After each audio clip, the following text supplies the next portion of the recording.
welcome back to my channel, Nurse Sonia. I hope you are all in good condition and good shape.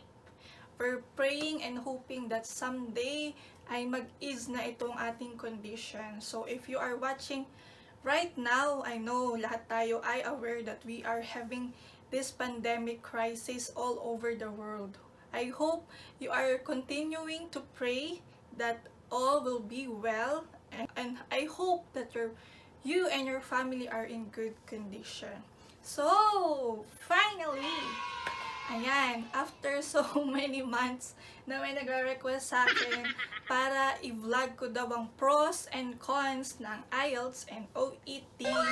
Okay, because I both experienced and took the exam of UKVI IELTS for my UK visa before, because it is required to take UK visa IELTS for me to have UK visa before, ha. Pero ngayon, hindi na kailangan. So, kahit IELTS lang, pwede nyo nang kunin. And OET, the pros and cons of OET. So, that time ay hindi pa siya uso doon sa aking place dati. So, I went pa sa Dubai para mag-take ng OET. But I believe meron na yan sa Riyadh nowadays, habang pinapanood nyo tong video na to. So, without further ado, let's proceed to our discussion about IELTS, pros and cons, and OET, pros and cons. Yan. Pro, the cost of preparation and exam is comparatively lower. Ayan ang good things sa IELTS, because if my memory serves me right, I just paid around 13,000 for my UK visa IELTS. But for the IELTS itself, I think almost 10 to 11,000 na lang siya. Mas mura kaysa sa UK visa IELTS for the visa going to the UK. And lots of materials from various sources are applicable to the IELTS. Of course, kasi mas matagal na siya na circulating exam in the whole world. So, marami na nag-provide sa atin ng materials for the IELTS review. And another good thing for IELTS is helps prepare you for further Western education like Masters. Especially sa Canada, ayan, IELTS po ang kanilang ina-accept, academic IELTS. Yan guys, we're referring to academic IELTS, especially for those who are planning to go to the UK and also to Canada rin, academic IELTS. Pag naman general IELTS, yun ay for sa mga food industries and mga butchers. Ayan po ang tinitake nilang IELTS. And I believe they only need 4. Tama ba? Band 4 or 4.5 for those who are in the food industries. But for now, we are referring for the nurses who are applying to go to the UK as a nurse as well. So, academic IELTS po itong nire-refer ko at hindi po general IELTS. So, magkaiba po yun guys. So, helps prepare you for further education or masters. Yun na nga po, as I mentioned a while ago. Pro for UKVI, version can also be used for immigration. That's why I took UKVI that time, is because I can use that also for UK visa. Ayan, UK visa application. And, ayan po yung, ito naman po yung negative, hindi naman negative, but disadvantage of taking IELTS. The pass rate. Actually, the pass rate talaga kasi. Dahil may makakilala po ako na nakapag-take ng more than 5 times of IELTS, because parang mataas kasi yung standard ng academic IELTS. And the cons is, it's unpredictable. Of course, lahat ng mga question dyan sa IELTS are under the sun. Ibig sabihin, lahat ng pwede nilang tanongin. In my time, their question is about sports, about lifestyle, about hobby. So, madami yan. Pwedeng about education, about politics, about hobbies, about places, about fishing. Yes. And your opinion about those kind of categories. So, lahat under the sun po yan sa IELTS. Expect the unexpected. And, pero, ang maganda naman doon, pwede kang maghula-hula lang. Katulad ko, tinanong nila kung anong sports ko. Actually, I'm into volleyball. Pero hindi talaga yun yung as in nag-focus ako na sports. Pero sa tingin ko kasi, mas madami akong masasabi about volleyball. So, sige, ganun lang, mag-acting ka lang na kunwari, alam mo yung volleyball, ganyan, varsity ka, ganyan. And, ayan, for the OET, let's proceed naman for the OET. Ano daw yung pros and cons of OET?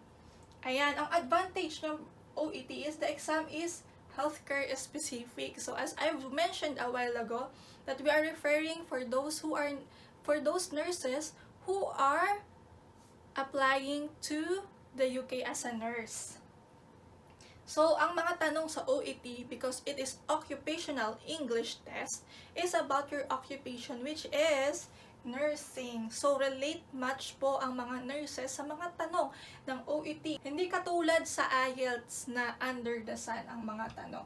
Another advantage of OET is the knowledge gained is useful to future jobs. Of course, and especially when I took my OET, ayan, napaka-swerte ko, napaka-blessed talaga ako ni Lord kasi ang area ko po ay operating theater. Ang tinanong sa akin sa speaking ng OET is about surgery, about pre-op patient and post-operative patient. So, napakabait talaga ni Lord kasi yun ang mga tinanong sa akin. And, sa writing, ang tinanong nila sa akin ay about pars plana vitrectomy.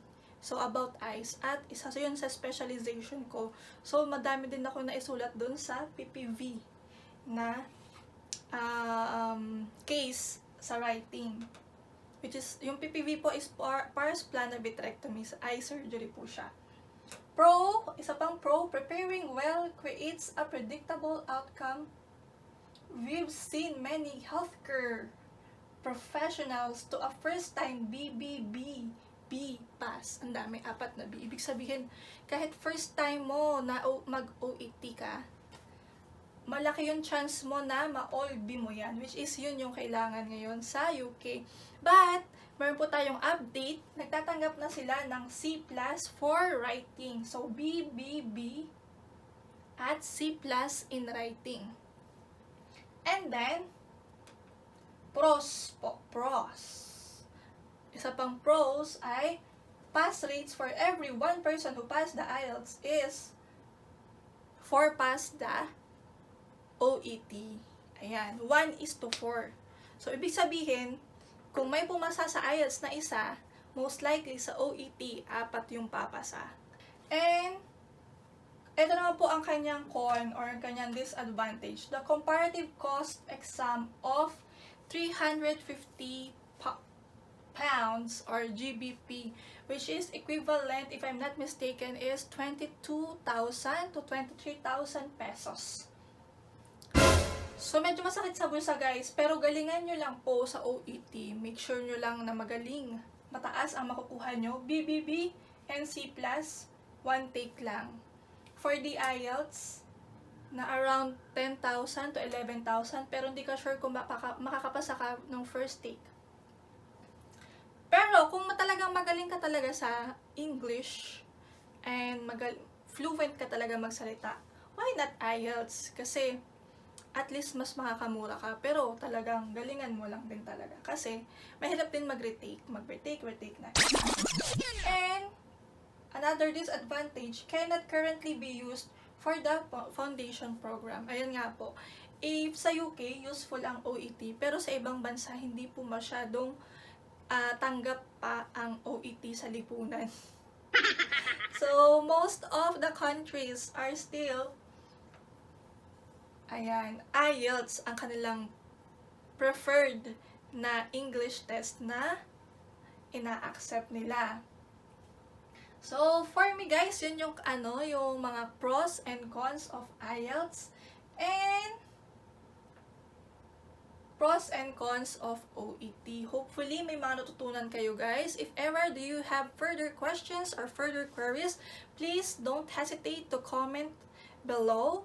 And please don't forget to click like, subscribe, and click the bell notification to give you a very fresh update of my future vlogs. I hope you are all taking good care of yourselves. Always wash your hands and practice social distancing and always wear mask whenever you go outside. Okay po ba yon? And always pray para lahat po tayo ay protected lagi ni Lord. Minsan may mga circumstances tayo na naranasan, may mga challenges tayo na hinaharap, pero always lang na mag-pray tayo kay Lord. And also, pag nag-take tayo ng IELTS and OET, hindi lang pag nag-take, pero always, every day, tuwing nagre-review, bago mag-review, pagkatapos mag-review, bago mag-exam, pagkatapos mag-exam, during exam, every time, always pray. Kasi it will help us. Yan. Madami actually akong mga testimonies about taking this OET. And to make the long story short, talagang si God ang tumulong sa akin para makapasa ako sa OET at makapag-apply ako sa UK. So, ayan, sabi ko nga po, feel free to comment below sa ano pang mga question nyo sa akin, or kung meron kayong mga queries, mga gusto ring i-share sa akin, why not? Pwede nyo rin po kayo follow sa aking FB page, Nurse Sonia. I hope you are all well. God bless everyone, and always remember, nothing is impossible with God. God bless. Bye-bye.